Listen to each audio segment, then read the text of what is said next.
Dear students,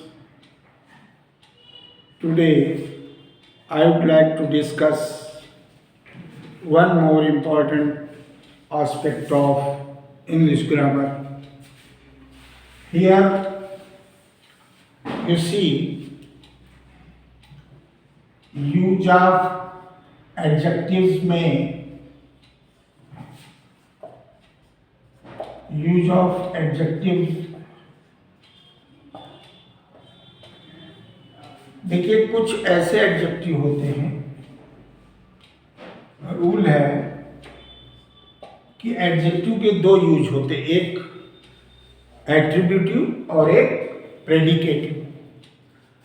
लेकिन कुछ ऐसे एडजेक्टिव के दो यूज, जैसे एक प्रेडिकेटिव यूज और दूसरा होता है एट्रीब्यूटिव यूज। तो इसका मतलब ये होता है कि जो एट्रीब्यूटिव यूज होगा वो कैसा होगा, उसमें ये होगा कि इसमें वर्ब के बाद एडजेक्टिव का प्रयोग होगा। जैसे हमने कहा Mohan is a good boy. अब ये वर्ब के बाद आया गुड, तो ये प्रेडिकेटिव यूज। और एट्रीब्यूटिव यूज होगा, जैसे हमने कहा ए गुड बॉय पहले ले आए, is A good boy is reading, कुछ भी कर दिया, यानी मतलब वाक्य पूर्ति। A good boy is reading, यहाँ पर ये जो गुड एडजेक्टिव है ये वर्ब से पहले आया, तो ये एट्रीब्यूटिव यूज। लेकिन एक्सेप्शन देखिए, ये तो दो यूज होते हैं सामान्यतः, लेकिन एक्सेप्शनली कुछ एडजेक्टिव्स केवल और केवल, कुछ एडजेक्टिव्स केवल प्रेडिकेटिव यूज में होते हैं, उनका प्रेडिकेटिव यूज में होता है। और प्रेडिकेटिव यूज में वो हमेशा वर्ब के बाद ही रहेंगे। और उसको आप जरा सा समझ, जब भी प्रेडिकेटिव यूज होगा तो कैसे होगा, जैसे हमने मान लीजिए कहा, उदाहरण के तौर पर, उदाहरण जैसे हमने कहा, अब कुछ एडजेक्टिव्स की लिस्ट है, जैसे एस्लीप। एस्लीप को मतलब सोया हुआ, जहां जहां ये शब्द हो, एस्लीप है, अवेक है, अफ्रेड है, ये सदैव किसमें होंगे, वर्ब के बाद होंगे। इसी को कहते हैं प्रेडिकेटिव। एसेंड है, एलाइक है, ये जो है, और सब आप देख रहे हैं ए से है, रटना भी सरल। Asleep, awake, afraid, ascend, iliac, इसको नोट कर लें कि ये जो है, इसके अलावा जैसे और भी है, एलोन ले लो, एलोन है, एवियस से शुरू, ये सब प्रेडी। एलाइव है, एलाइव ले लो, और एक इल ले लो। इल को अनवेल भी कह सकते हो, अनवेल। ये जो लिस्टेड हैं एडजेक्टिव्स, ये सदैव प्रेडिकेटिव यूज में है। इनका प्रयोग ग्रामर में, इंग्लिश लैंग्वेज में केवल प्रेडिकेटिव होगा। और इनका उदाहरण के द्वारा अब आप देखें, एग्जाम्पल के द्वारा कैसे प्रयोग होगा। जैसे मान लीजिए हमने कहा द बेबी इज एस्लीप। अब इसका कभी भी एट्रीब्यूटिव प्रयोग नहीं हो सकता। द बेबी इज एस्लीप, ये प्रेडिकेटिव यूज में ही आया। Predicative use. क्यों? वर्ब से बाद में आया। कोई भी वाक्य ले लो, उदाहरण के द्वारा आप ज्यादा से ज्यादा समझ सकते हैं। अब जैसे हमने कहा इसी को ले लो, the baby is awake, the baby is awake, ये भी प्रेडिकेटिव यूज है, इसको भी प्रेडिकेटिव कहेंगे क्योंकि एट्रीब्यूट इसका बन ही नहीं सकता। जो भी लिस्टेड है इसमें सब प्रेडिकेटिव यूज। इसके अलावा अफ्रेड है, कर दिया कि he is afraid of me, ये देखिए इज आया, उसी के बाद he is afraid of me, यहां भी एडजेक्टिव प्रेडिकेटिव यूज में है। तो जो भी लिस्टेड हैं उनका कृपया आप लोग जब भी प्रयोग करें तो प्रेडिकेटिव यूज करें। प्रेडिकेट वर्ब से शुरू होता है, प्रेडिकेट पार्ट। तो ये जो प्रेडिकेटिव यूज का पार्ट बन रहे हैं, चाहे आपने एस्लीप लिखा, अवेक लिखा, अफ्रेड लिखा, कोई भी ले लो। द मैन इज अलाइव, ये देखिए एलोन, अलाइव, जो भी ले रहे हैं आप लोग, ठीक है। और एक इल का ले लो, जैसे हमने कहा I have no ill will, तो देखिए हैव के बाद ही आया, वर्ब के बाद आया, तो वर्ब के बाद ही ये प्रयोग होंगे। और इनका परीक्षा में प्रश्न आता है कि ये एट्रीब्यूटिव यूज कैसे, तो एट्रीब्यूटिव यूज हमने बताया कि वर्ब से पहले, और जो प्रेडिकेटिव यूज है जहां से वर्ब शुरू होता है उस पार्ट का हिस्सा हो जाए, उस खंड का हिस्सा हो जाए, तो प्रेडिकेटिव यूज होगा।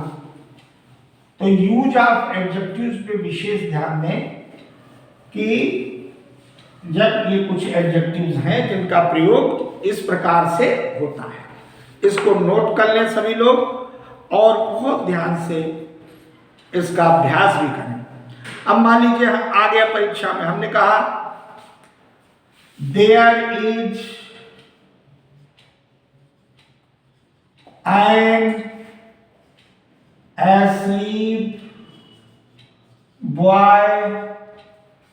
अब आप ऐसे प्रयोग नहीं कर सकते, there is an asleep boy, आगे और जोड़ दिया आर एन अवेक बॉय, ऐसा प्रयोग। अब आप कहें सर यहां भी प्रेडिकेटिव यूज हो रहा है, नहीं, ये वर्ब के बाद यहां भी आया, वर्ब के बाद यहां आया, इस प्रकार का अगर आप प्रयोग करेंगे ऐसे नहीं लिखा जा सकता। जब भी इसी शब्द से there is an asleep boy, अब आप देख रहे हैं बॉय जो नाउन है इसके पहले आए भाई, जो प्रेडिकेटिव यूज होता है उसमें जिसको क्वालिफाई कर रहा है वो पहले रहेगा। ये बात समझ लीजिए, एट्रीब्यूट माने गुण, उसका जो एट्रीब्यूट होता है उसमें कहीं भी आप करेंगे तो एट्रीब्यूट माने क्वालिटी पहले हो, और प्रेडिकेटिव माने जो भी शब्द आएगा वो स्वयं क्वालिटी के रूप में होगा। जैसे द बॉय, अब इसका उदाहरण उससे कंपेयर करिए, द बॉय इज एस्लीप। अब आप देखिए जो आपने पहले लिखा इसमें यहां है बॉय पहले आया, तो जिस बॉय को कर रहा है ये क्वालिफाई वो तो बाद में गया, और यहां बॉय बाद, ये एस्लीप बाद में गया, बॉय पहले, और जबकि ये एट्रीब्यूट यूज हुआ है तो एस्लीप पहले आया और बॉय बाद में, तो ये गलत होगा और ये सही होगा। क्यों? एट्रीब्यूट यूज होगा तो जिसको क्वालिफाई कर रहा है वो पहले होगा, तब वर्ब के बाद जितना पार्ट होता प्रेडिकेट उसमें उसका स्थान होगा। ये विशेष रूप से ध्यान रखें। अच्छा, इसके बाद एडजेक्टिव के प्रयोग में एक बहुत सावधानी ये बरतें कि मान लीजिए कोई चीज है, एक रूल है, एक ही व्यक्ति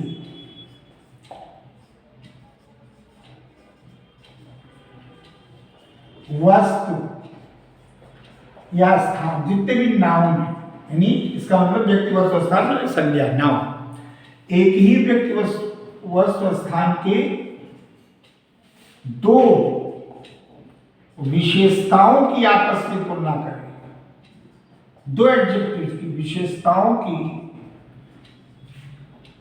आपस में तुलना करें, तो क्या फार्मूला लगेगा वो पहले नोट करें। ब्रैकेट में मैं लिख रहा हूं, फार्मूला लगेगा, सबसे पहले हेड वर्ड यानी मेन वर्ड आएगा,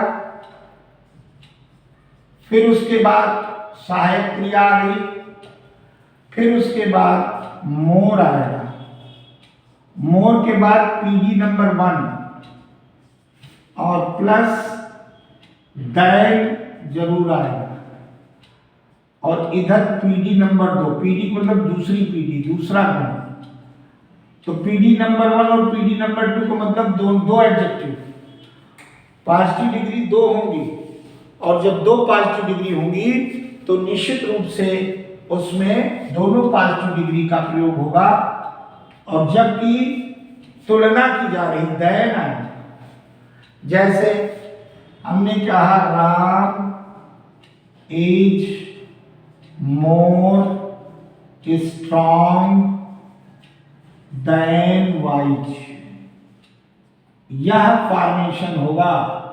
अब एक क्वालिटी है, अब देखिए राम एक व्यक्ति, उसके दो गुणों को, शरीर से शक्ति संपन्न होना और दिमाग से भी तेज होना, बुद्धि से भी बुद्धिमान होना। स्ट्रॉन्गर नहीं होता, ऐसे मोर स्ट्रॉन्ग कभी नहीं रह जाता, ये शर्त लगी हुई, एक ही व्यक्तिगत स्थान की दो विशेषताओं की आपस में तुलना हो, वो शरीर से शक्तिशाली भी है और बुद्धि से बुद्धि संपन्न भी है, बुद्धिमान भी है, तो इसलिए उसके दो गुणों की, शारीरिक और मानसिक गुणों की तुलना हो रही है। तो एक ही व्यक्ति है, ऐसे वस्तु हो, स्थान हो, सब में यही फार्मूला लागू होगा। ये फार्मूला जो ब्रैकेट में है, इसको मेन वर्ड, फिर एचवी प्लस मोर, सब जगह मोर आया, और फिर पीडी नंबर 1, एक ही है ना, तो उसके दो क्वालिटी, पहली क्वालिटी फिर दूसरी क्वालिटी, बीच में दैन होगा। अब अगर मान लो इसको एडजेक्टिव में करना है, मान लीजिए ऐसे हमने कहा Ram is stronger than wiser, अब ये गलत हो जाएगा, क्यों? राम ही स्ट्रॉन्गर और देन वाइजर, देन फिर दूसरे से तुलना करना पड़ेगा, Ram is stronger than Mohan, कुछ लाना पड़ेगा, तब वाक्य सही होगा। और यहां पर Ram is more strong than wise, क्यों? ये फार्मूला है, राम एक, उसकी शक्ति शारीरिक का विशेषता और बुद्धि की विशेषता, दोनों की आपस में तुलना की। और जब आप ऐसे करेंगे, राम इज स्ट्रॉन्गर देन, तो यहां पर कोई न कोई व्यक्ति लाना पड़ेगा दूसरा, तो Ram is stronger than wiser, गलत, मीनिंगलेस। इसलिए इस तथ्य को ध्यान में रखें, it's very important facts regarding proper use of adjective degree. Thank you very much.